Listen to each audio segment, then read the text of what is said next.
This is Tim Bryce with my column titled, Sayonara Huffington Post. I wrote as a Huffington Post contributor from September 2016 to January 2018, just 16 months. At first, my columns were well received and promoted by the noted liberal publication, offering me some good exposure.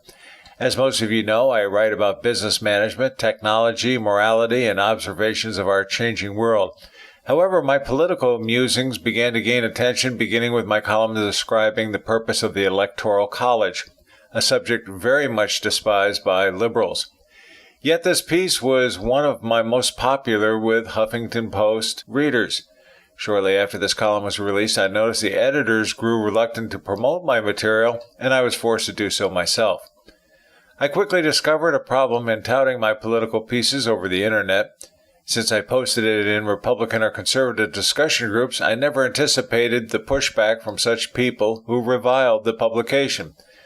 For example, they would say, "I will never read anything in the Huffington Post, that bastion of liberalism." When I pled with people to ignore the publication and read the column, I would typically get a response such as, "I cannot believe this was in the Huffington Post. How did you get it printed?" This stigma about Huffington Post has not gone away, as it is typically dismissed as nothing more than fake news by conservatives. I can sympathize. While I was there, the liberal slant was overbearing. I was perhaps the only Republican conservative submitting material.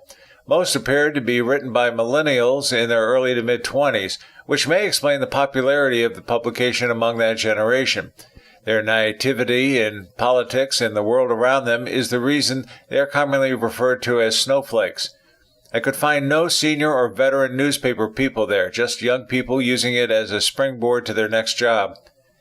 My regular readers weren't exactly shocked when I finally exited, and neither was I.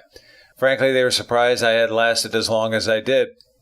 So why did they really cut me off? Well, it's difficult to know for sure, but I would like to believe they finally read my column.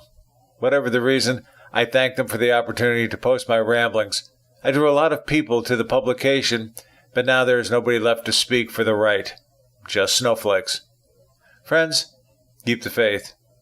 This is Tim Bryce in Palm Harbor, Florida. Follow me on the internet at timbryce.com.